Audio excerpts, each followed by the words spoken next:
While you're tying them up, feeding them every week, and stressing over cracked skins and fungal spots, there are old-school vegetables hardly anyone grows anymore. And honestly, they're easier, tougher, and way more productive. Some of these plants were once common in home gardens. A few even spread so aggressively that gardeners tried to ban them. Others produce unbelievable amounts of food in tiny spaces, yet you won't even find their seeds in most catalogs today. For generations, these crops fed families without chemicals, complicated care routines, or daily watering schedules. And if you're ready for a garden that actually works with you instead of against you, hit that like button. Alright, let's start. Plant number 1, Purslane, the weed you should be eating. Here's the irony, most people yank this plant out and throw it away. For thousands of years, though, Purslane was considered a valuable food crop. Long before supermarket lettuce existed, people relied on it as a dependable green. Today, it's treated like an annoying weed.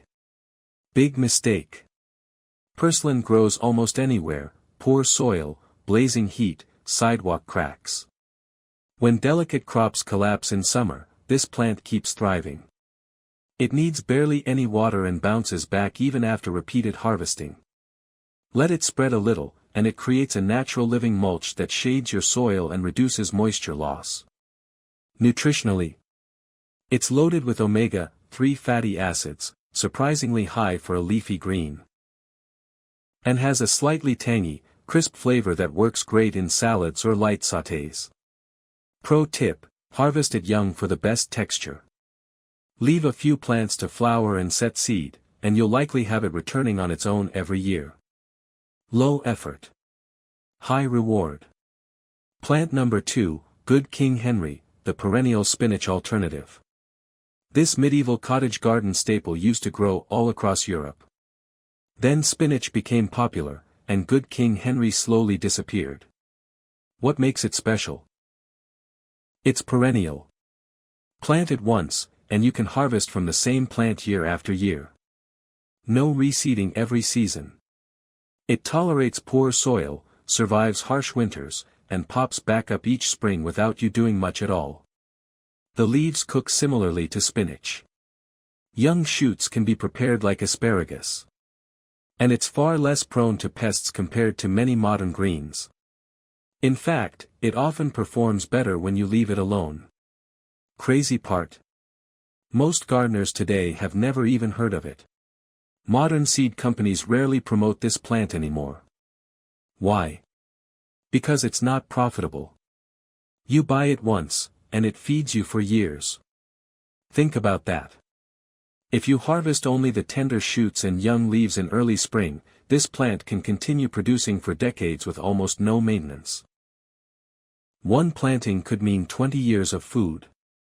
Plant number 3, Malabar spinach, the heat champion. When regular spinach wilts and bolts in the heat, Malabar spinach is just getting started.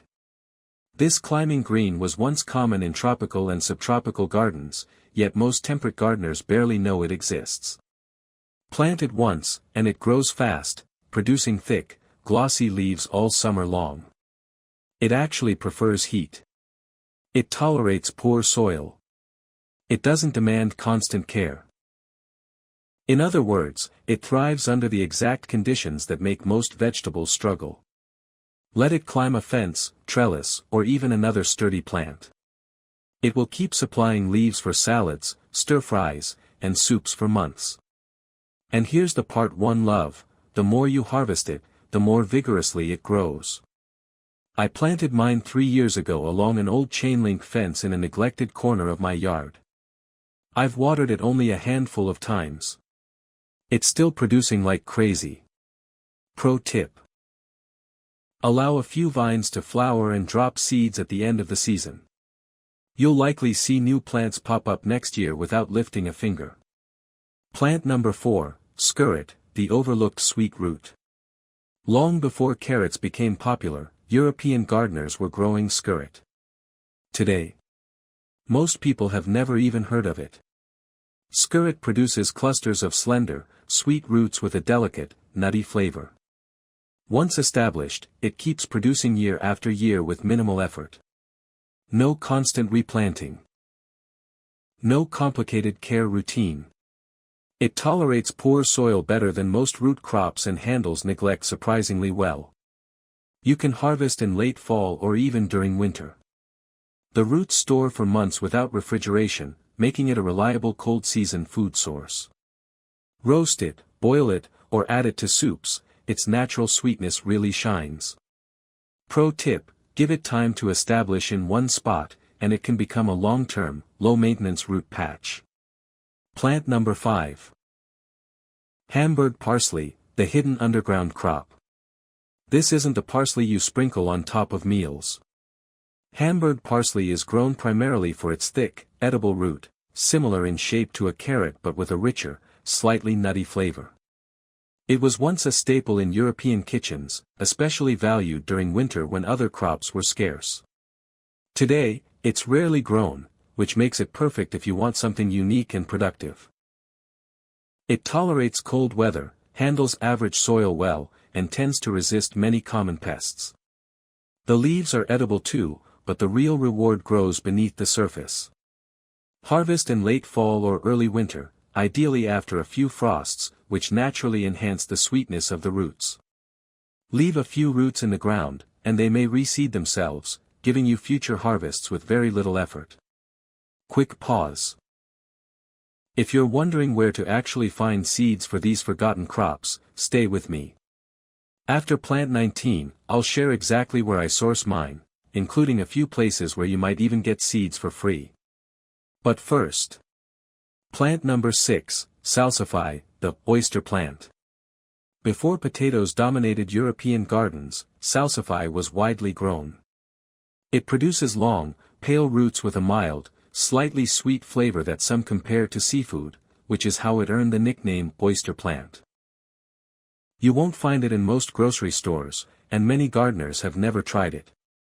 Salsify thrives in average to poor soil, tolerates drought, and handles cold weather well. It doesn't need constant feeding or watering. Harvest the roots late in the season when many other vegetables have stopped producing. Pro tip: leave a few roots in the soil over winter. They often regrow in spring, and frost can actually improve their flavor. Plant number 7, Scorzonera, black salsify. This is the one I hinted at earlier. Scorzonera produces long, dark roots that store exceptionally well. Its flavor is mildly sweet and nutty, and some say it improves as the plant matures. Once common in European kitchens, it has nearly disappeared from modern gardens. It's hardy, dependable, and capable of producing consistently with minimal input. Historically, this plant was highly valued during the winter when fresh vegetables were scarce. In fact, in some regions it spread so aggressively that gardeners literally tried to ban it. But here's the secret: that same aggression is exactly why it's perfect for lazy gardeners. Scorzonera thrives in poor, sandy soil and can survive harsh weather that would kill most other crops. Once planted, it practically takes care of itself. Its roots are nutritious, versatile, and perfect for roasting, boiling, or adding to soups. Even the young leaves are edible, giving you extra greens with almost zero effort. Pro tip: harvest the roots after the first frost to maximize natural sweetness. Leave a few plants to self-seed, and you'll have a nearly effortless supply year after year. Just keep an eye on where it spreads. Plant number 8, Lovage, the towering flavor giant. Lovage is a tall, leafy perennial that used to be a kitchen staple in Europe but is almost forgotten today. Its flavor. Imagine a bolder, more aromatic celery. And here's the kicker: every part of the plant is edible: leaves, stems, seeds, even roots. Families once relied on it to flavor soups, stews, and broths long before store-bought herbs existed. Lovage is nearly indestructible. Plant it once, and it keeps producing year after year with almost no maintenance. It tolerates poor soil, drought, and neglect, coming back stronger each spring. Place it near a fence or in a corner, and it can reach 6 feet tall while giving you endless aromatic leaves. Unlike delicate herbs that demand constant attention, lovage thrives when left alone. Pro tip: harvest leaves early in the season for the best flavor and let a few flowers go to seed. Next year, new plants will naturally pop up, giving you a perennial source of greens with almost no effort. Plant number 9, Chayote, the self-sustaining vine. Chayote is a climbing vine producing squash-like fruits that are nearly forgotten outside tropical and subtropical regions. Historically, it was a backyard favorite across Central and South America, prized for its prolific harvests and extremely low maintenance. The vines can cover fences, trellises, or even neglected corners of your garden, producing dozens of fruits every year with minimal care. Chayote thrives in poor soil, tolerates intense heat, and rarely suffers from pests or disease. What makes it amazing? Every part of the plant is edible: fruits, leaves, shoots, and even roots. It's a multi-purpose crop that gives far more than most modern vegetables. Pro tip: let a few fruits fall naturally and sprout on their own. Once established, chayote can keep producing for years, turning a forgotten corner of your garden into a nearly self-sustaining food source. Plant number 10, Egyptian walking onion, the onion that moves. This is one of the coolest perennial vegetables I've ever seen. Egyptian walking onions were once widely grown but are nearly extinct in modern gardens. Unlike regular onions, they produce small bulbs at the top of their stalks. When the stalks get heavy, they bend over, planting the bulbs in the ground, literally walking across your garden over time. Plant it once, and it multiplies itself indefinitely. The plant is incredibly hardy, tolerating cold, poor soil, and drought. You can harvest both the green tops for cooking and the bulbs for storage, 2 crops from one plant. One viewer in Minnesota emailed me last year. She planted a handful of these onions 3 years ago, and now she has a 15-square-foot patch that feeds her family year-round, without replanting a single bulb. Pro tip: leave a few bulbs on the stalks at the end of the season. Wherever they fall, they root, creating a self-expanding onion patch. It's like gardening on autopilot. Quick engagement moment. If you're watching this and thinking, I wish I'd known about these plants 10 years ago, drop a leaf fluttering inwind emoji in the comments. I want to see how many of you realize modern gardening has been way harder than it needed to be. And here's a controversial question I want you to think about. Perfect. Here's your fully rewritten, original English version for plants 11 to 15, punchy, YouTube ready, and safe from copyright issues. Do you really think seed companies want you to know about these forgotten vegetables? Or is it more profitable for them to sell hybrids and annuals that need to be replanted every single year? I have my own thoughts, but I'd love to hear yours in the comments. Let's start a conversation. Alright, let's keep going, because plants 11 through 15 are even wilder. One literally climbs trees while producing protein-rich tubers underground. Another was eaten by Native Americans for thousands of years, yet almost nobody grows it today. Plant number 11, groundnut, Apios americana, the protein powerhouse. Groundnut is one of the most underrated vegetables in history. It was a staple for Native Americans for thousands of years, yet it's nearly forgotten today. Unlike potatoes, groundnut thrives in poor soil, even along riverbanks, producing clusters of protein-packed, slightly nutty tubers. Its vines spread fast, providing both food and natural ground cover. The plant is drought-tolerant, pest-resistant, and low-maintenance. Harvest tubers in late fall, leave a few in the soil, and they'll regrow the next year. Plus, the vines produce small edible beans, giving you multiple food sources from a single plant. Pro tip: plant near a trellis or fence so the vines can climb. Leave a few tubers in the soil over winter, and you'll have a self-sustaining patch that feeds your family year after year.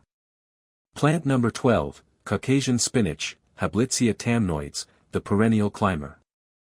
This climbing leafy green used to be common in European gardens but is now almost forgotten. Unlike modern spinach, which dies in summer heat, Caucasian spinach thrives in shade, tolerates poor soil, and can live for decades once established. Its tender, mild-flavored leaves are perfect for salads, soups, or sautés.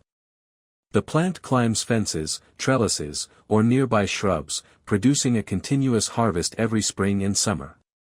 It rarely needs watering, fertilizing, or attention, perfect for gardeners who want maximum output with minimal effort. Pro tip: allow a few plants to flower and drop seeds. They'll reseed themselves naturally, creating a self-maintaining patch of leafy greens that can feed your family for years. Plant number 13.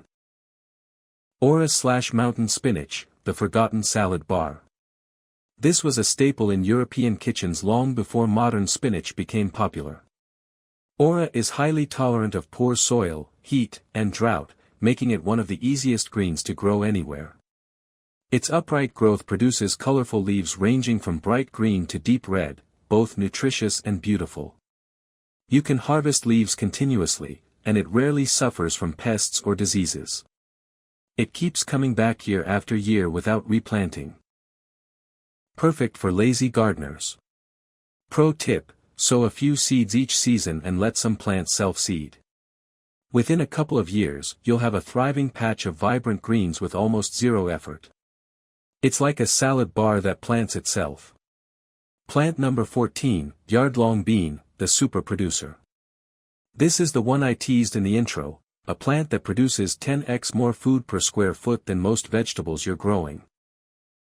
Once a backyard staple in Asia and Africa, it's rarely seen in Western gardens today. Yard-long beans grow long, tender pods that can reach up to 3 feet. A single vine produces an enormous harvest. These beans thrive in poor soil, heat, and full sun, and they rarely need constant care. Once the vines start climbing a trellis or fence, they keep producing non-stop throughout the growing season. Pick young pods for tender beans, or let them mature for seeds. Either way, the plant rewards you with ridiculous abundance.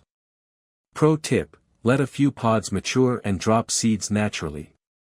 You'll have free yard-long beans sprouting next season, creating a self-replenishing crop. 3 vines alone can feed an entire family for months. Plant number 15, sea kale, the coastal survivor. Sea kale is a coastal perennial that was once widely grown in European gardens but is nearly forgotten today. Its thick, cabbage-like shoots are harvested in early spring, while the leaves can be eaten later in the season. Historically, it provided fresh, reliable greens when other vegetables were scarce, especially in harsh coastal climates where most plants fail. It's a tough, low-maintenance perennial that rewards gardeners who leave it alone. Plant it once, and it keeps producing for years with minimal care. Don't forget to like, share, subscribe, and press the bell icon.